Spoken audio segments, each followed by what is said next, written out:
പ്രിയമുള്ളവരെ, ഞാൻ ഹരീഷ് ആർ നമ്പൂതിരിപ്പാട്. ഇന്ന് മാർച്ച് 3 ഞായറാഴ്ച പൾസ് പോളിയോ തുള്ളിമരുന്ന് കൊടുക്കുന്നതിൻ്റെ പ്രാധാന്യം വിളിച്ചോതുന്ന ഒരു കഥ കേൾക്കൂ. സ്നേഹത്തിൻ്റെ തുള്ളികൾ. ആവശ്യമില്ലാത്ത മരുന്നൊന്നും എൻ്റെ കുഞ്ഞിന് കൊടുക്കണ്ട. കുഞ്ഞുങ്ങളുടെ നേഴ്സറിയിലെത്തി പോളിയോ തുള്ളിമരുന്ന് കൊടുക്കാൻ ശ്രമിച്ച ആരോഗ്യ പ്രവർത്തകരെ നോക്കി ലോപ്പൻ പുലി അലറി. കണ്ട പച്ച മരുന്നു പറിച്ചിട്ട് നീറ്റി വാറ്റിയെടുത്ത മരുന്നുകൾ എൻ്റെ കുഞ്ഞിൻ വായിലൊഴിക്കണ്ട, കൊണ്ടുപോവുക ദൂരെ വേഗം.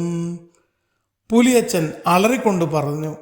അത് കേട്ട് ആരോഗ്യ പ്രവർത്തകർ ഭയന്ന് പിന്മാറി. ഇത് കേട്ട് മുത്തശ്ശിമാൻ ധൈര്യപൂർവം ലോപ്പനോട് പറഞ്ഞു, പുലിച്ചേട്ടൻ ക്ഷമിക്കണം, ഇവരിവരുടെ ജോലി ചെയ്യുന്നു എന്ന് മാത്രം, ആരെയും ദ്രോഹിക്കാനല്ല. ചേട്ടൻ എന്നോടൊപ്പം ഒരു സ്ഥലം വരെ വരാമോ? ലോപ്പന് വലിയ താല്പര്യമൊന്നും ഉണ്ടായിരുന്നില്ല. എങ്കിലും പ്രായമായ മാനിൻ്റെ അഭിപ്രായം കേട്ട് കൂടെ പോയി.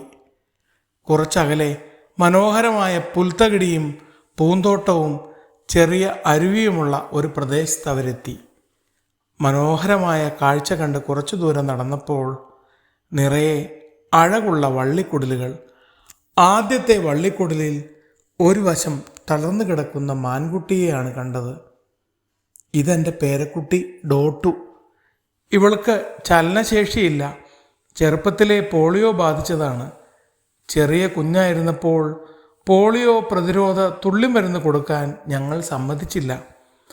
അന്ന് ആ മണ്ടത്തരം കാട്ടിയില്ലായിരുന്നെങ്കിൽ ഇന്നെൻ്റെ കുഞ്ഞ് ഓടിച്ചാടി കളിച്ച് നടന്നേനെ.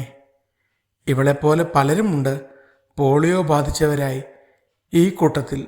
അതുകൊണ്ട് കുഞ്ഞിനെ ദ്രോഹിക്കാനല്ല, ആപത്തൊന്നും ഉണ്ടാവാതിരിക്കാനാണ് തുള്ളിമരുന്ന് കൊടുക്കുന്നത്.